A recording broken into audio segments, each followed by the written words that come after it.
Hello, online electronics টিউটোরিয়ালে সকলকে স্বাগত। আমি শতরূপা ব্যানার্জি, স্কুলের নাম Prithibi Radharani girls high school. আমার training provider Orion Edutech private limited. আজকে আমাদের আলোচ্য বিষয় ইডিএস অর্থাৎ ইলেকট্রোস্ট্যাটিক ডিসচার্জ এবং এমএসডিএস অর্থাৎ মেটেরিয়াল সেফটি ডেটাশিট।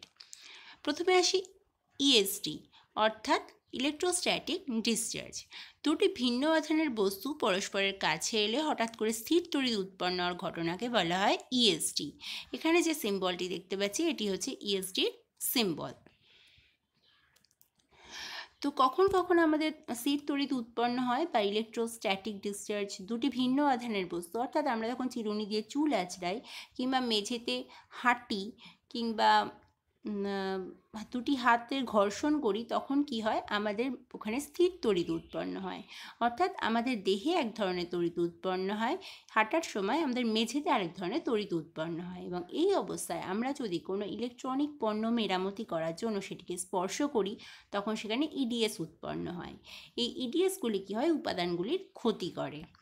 ঠিক আছে, তো ইডিএস কী কী কারণে উৎপন্ন হয় এখানে আছে। প্রথমে ইলেকট্রোস্ট্যাটিক রিস্ট ট্র্যাপ, অর্থাৎ এই রিস্ট ট্র্যাপটি ব্যবহার করলে কি হয় না, আমাদের ইডিএস উৎপন্ন হয় না। তো সেটি যদি ব্যবহার না করি তাহলে উৎপন্ন হবে কৃত্রিম উপাদান, সিনথেটিক উপাদান ব্যবহার করলে হয়, বায়ু সঞ্চালনের ফলে হয়, মানুষ অসাবধানতাবশত হয়, প্রপার গ্রাউন্ডিং না থাকলে হয়, আবরণহীন তার এবং এই সমস্ত ধরনের উপাদান ব্যবহার করলে ইডিএস উৎপন্ন হতে পারে। তো ইডিএস উৎপন্ন না হওয়ার জন্য আমাদের কিছু কিছু প্রতিরক্ষামূলক সরঞ্জাম ব্যবহার করা হয়। এটা অর্থাৎ ইডিএস গার্মেন্ট, এই ধরনের পোশাক পরে নেওয়া উচিত আমরা যখন কোনো ইলেকট্রনিক্স সরঞ্জাম নিয়ে কাজ করব। হাতে ইডিএস গ্লোভস, যেটা প্রোটেক্টিভ আর কি, ইডিএস শু, রিস্ট স্ট্র্যাপ, ইডিএস ম্যাট, এই সমস্ত জিনিসগুলি ব্যবহার করা প্রয়োজন। এখানে দেখতে পাচ্ছি একটি সরঞ্জাম সারাই করছেন। তো সেখানে তিনি ইডিএস প্রোটেক্টিভ ম্যাট জিনিসটিকে পুরো গ্রাউন্ডিং করে নিয়েছেন, proper grounding, EDS protective dress, EDS protective shoe, এই যেখানে শুয়ের ছবিটি বড় করে দেখানো হয়েছে, আচ্ছা, রিস্ট স্ট্র্যাপ, এগুলি পরেছেন। এগুলো যদি পরা হয় তাহলে আমাদের ইডিএস হওয়ার সম্ভাবনা থাকে না। এরপর আমাদের বিষয়টি হলো material safety datasheet. Material safety datasheet মানে, মেটেরিয়াল মানে হচ্ছে বস্তু, সেফটি মানে সুরক্ষা, ডেটা মানে তথ্য, শিট মানে কাগজ। অর্থাৎ একটি কাগজে আমাদের একটি সরঞ্জাম সংক্রান্ত কিছু সুরক্ষার তথ্য দেওয়া থাকবে। সেটি কিছু কিছু সরঞ্জামের উপর দেওয়া থাকে। যে সরঞ্জামগুলি নিয়ে কাজ করা আমাদের পক্ষে ক্ষতিকর হতে পারে, কিংবা যে সরঞ্জামগুলি মেরামতির সময় কিছু প্রোটেকশন আমাদের নেওয়া প্রয়োজন, কিংবা সেগুলি থেকে কী কী বিপদ হতে পারে, সেটির একটি শিট সেই সরঞ্জামটির উপর দেওয়া থাকে।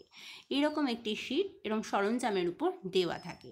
সেখানে কিছু সিম্বল দেওয়া থাকে যে কী কী থেকে বিপদ আসতে পারে, কিংবা সেটি কোনো বিষাক্ত কিনা, সেটি থেকে আগুন লাগার সম্ভাবনা আছে কিনা, কিংবা সেটি প্রয়োজনে যদি কোনো সরঞ্জাম আমাদের পরিবর্তন করতে হয়, সেটি পরিবর্তনের জন্য কী কী প্রিকশন আমাদের আগে থেকে গ্রহণ করতে হবে, সেই সমস্ত সংক্রান্ত যে কাগজটির উপর সরঞ্জামের উপরে আটকানো থাকে সেটিকে বলা হয় এমএসডিএস।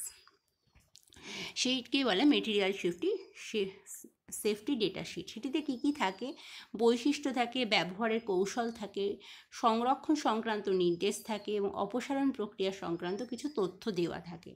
তো এই তথ্যগুলি এমএসডিএসে থাকে। এমএসডিএসের মধ্যে যে ফায়ার হ্যাজার্ড, অর্থাৎ আগুন লাগার সম্ভাবনা আছে কিনা, হেলথ হ্যাজার্ড, অর্থাৎ ওইটি নিয়ে কাজ করার সময় আমার কী কী বিপদ আসতে পারে, রেডিও অ্যাক্টিভ, সেটি কোনো বিক্রিয়া করে কিনা, যদি কোনো কেমিক্যাল হয়, তো সেইগুলি দেওয়া থাকে। এবং এখানে কিছু এরকম সিম্বল ব্যবহার করা হয় যেগুলি পার্সোনাল নিজস্ব প্রোটেকশনের জন্য। যেমন কোনো জিনিস নিয়ে কাজ করলে গ্লাভস পরতে হবে, কিছু নিয়ে বুট পরতে হবে। তো এইরকম বিভিন্ন সংক্রান্ত দেওয়া থাকে। এবং হ্যাজার্ড সিম্বল, কী কী বিপদ আসতে পারে, আগুন লাগার সম্ভাবনা আছে কিনা, তো এরকম বিভিন্ন চিহ্ন ওখানে দেওয়া হয়ে থাকে। যে যন্ত্র নিয়ে কাজ করব সেই যন্ত্র থেকেই যদি কোনো বিপদ আসে, যেরকম ধরনের বিপদ আসে সেই রকম ধরনের সিম্বল, এবং সেটি থেকে কী কী প্রিকশন নিতে হবে তারও সিম্বল সেখানে দেওয়া থাকে। তো সেটি দেখে আমরা বুঝতে পারবো এমএসডিএস থেকে যে কী আমাদের ব্যবস্থা গ্রহণ করতে হবে। ধরি কম্পিউটার নিয়ে কাজ করার সময় আমাদের এলসিডি ক্লিনার, ব্যাটারি, পেইন্টারের কার্টেজ, প্রিন্টারের কার্টেজ, এগুলির মধ্যে কি থাকে, এগুলির উপর কিছু এমএসডিএস দেওয়া থাকে।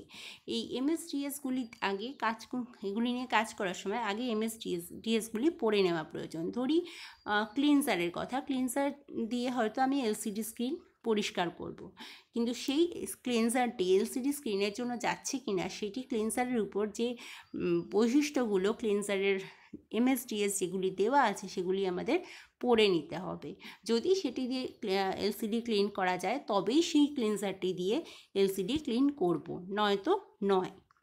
ঠিক আছে, তো আজকে এই পর্যন্তই। ভিডিওটি দেখার জন্য ধন্যবাদ।